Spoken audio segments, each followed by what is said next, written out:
Good morning student.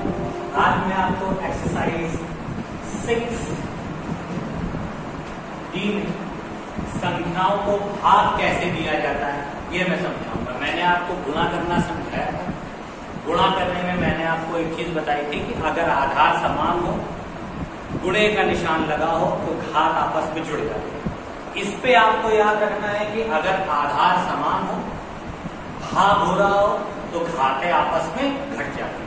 अब देखिए भाग कैसे देते हैं ये चीज लिखा हुआ है -15x² को 5y² से भाग देना। अब भाग देना है तो को के निशान इस को हटा देंगे और इसकी जगह हम किसका निशान लगा देंगे? भाग का। देखिए 15x² y³ और ये मैंने लगा दिया निशान भाग का और लिख दिया 5y²। ठीक। अब हमने बहुत छोटी क्लास में पढ़ा था कि भाग के निशान को अगर गुणे के निशान में बदलना हो तो संख्याओं का रेसिप्रोकल कर देते हैं। रेसिप्रोकल का मतलब होता है संख्याओं को पलट देते हैं। तो पलट दीजिए।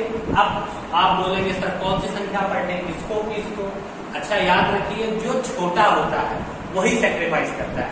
अगर हम बैठे होते हैं, कोई मेरे घर में मेरे पापा आ जाए, मेरी मम्मा आ जाती है, तो हम तुरंत अपनी सीट छोड़ देते हैं। क्यों? पापा मम्मी हमसे बड़े हैं, उनको पहले हमें स्थान देना है। तो वैसे ही इन दोनों में 5y संख्या छोटी है तो पलटेगी कौन? ये संख्या नहीं पलटेगी क्योंकि ये संख्या बड़ी है। तो देखिए मैंने 15x² y³ लिखा, भाग के निशान को मल्टीप्लिकेशन के साइन में चेंज किया, अपॉन में मैंने 5y² लिखा। ठीक है। अब देखिए हम क्या करेंगे, यहां तो मेरा 1 है और इसके अपॉन में कोई डिजिट नहीं है तो इसके अपॉन में 1 मान लेंगे। ऊपर ऊपर का मल्टीप्लाई करेंगे और नीचे नीचे का। तो ऊपर ऊपर का जब मल्टीप्लाई करेंगे तो माइनस का 15x² y³ अपॉन में आएगा 5y²। तो अब देखिए इसका सॉल्यूशन कैसे करेंगे, ध्यान दीजिएगा। 5 1 5 5 3 15। अब देखिए x² तो ऐसा ही है, कोई प्रॉब्लम नहीं। यहाँ y³ है, यहाँ y² है। हमने आपको बताया था आधार समान हो तो घातें क्या होती हैं?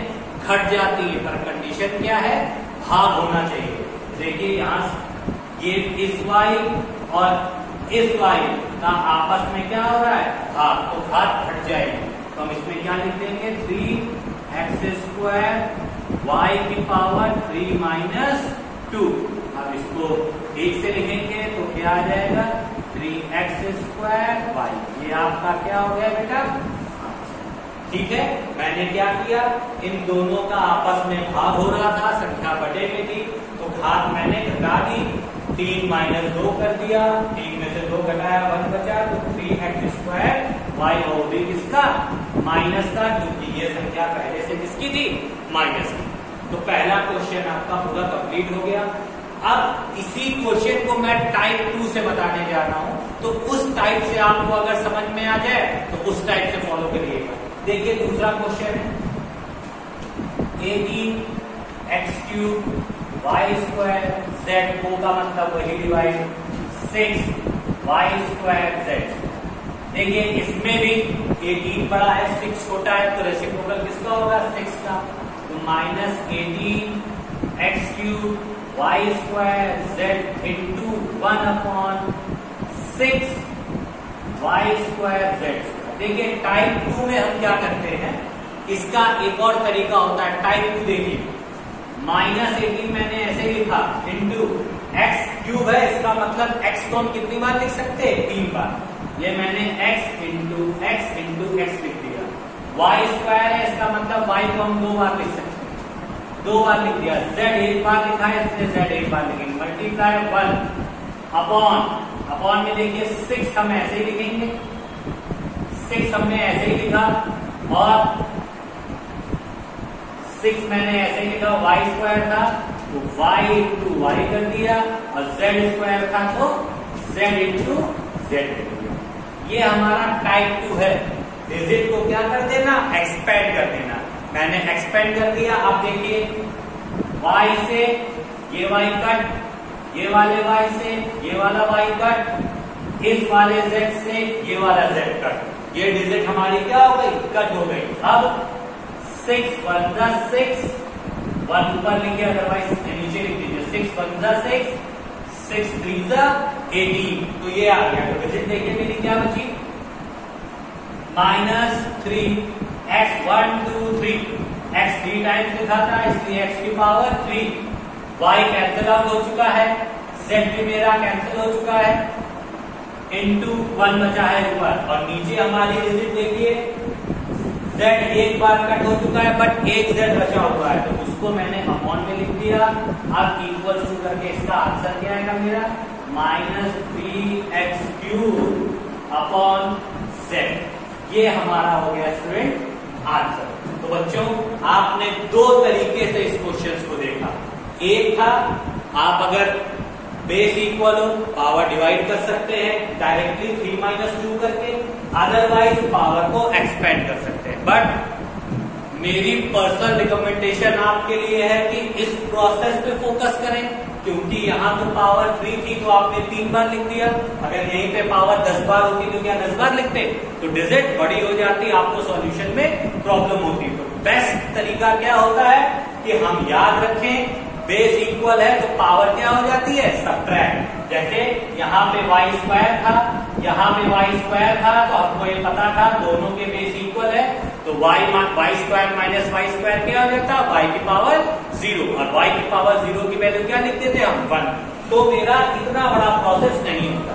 आपको आने दोनों ही तरीके चाहिए, मेरी रिकमेंडेशन इस प्रोसेस के साथ है। इसी टाइप का एक सम आप और देख लीजिए और फिर इन तीनों सम्स को आप फेयर कॉपी में नोट कर लीजिएगा। अब नेक्स्ट सम देखिए हम कैसे करते हैं आपके साथ।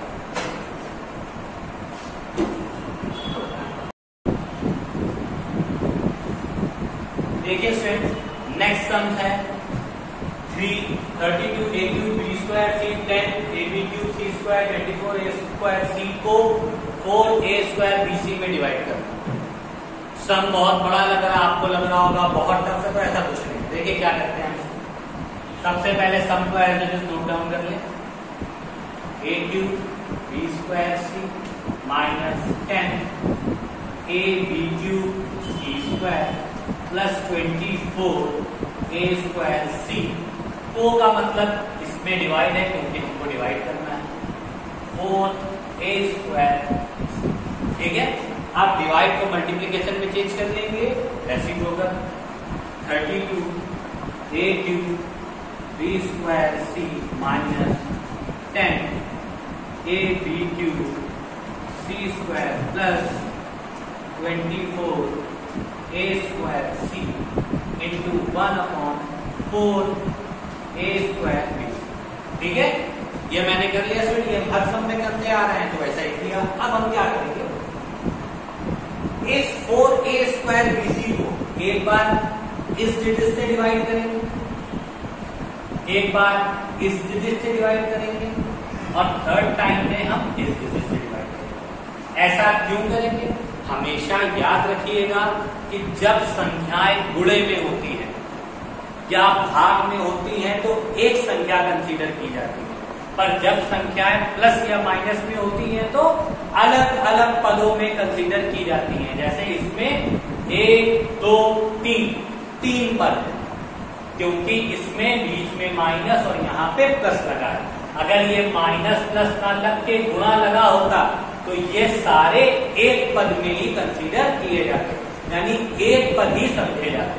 तो ये 3 पद हैं, इसीलिए a4a² bc को तीनों पदों के नीचे हमको लिखना पड़ेगा। कैसे लिखेंगे, देखिए 32 a³ bc upon 4a² bc minus 10 ab³ c² upon 4a² bc plus 24 a² c upon 4a² bc। अब देखिए जो डिजिट कट हो जाए उसे कट कर दीजिए।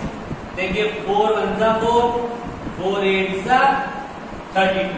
अब देखिए b से b और c से c कट हो गया। देखिए यहाँ पे a की पावर 3 थी, यहाँ a की पावर 2 थी, हम a को 3 टाइम लिखें, फिर b को 2 टाइम लिखें, फिर कट करें, तब a आएगा।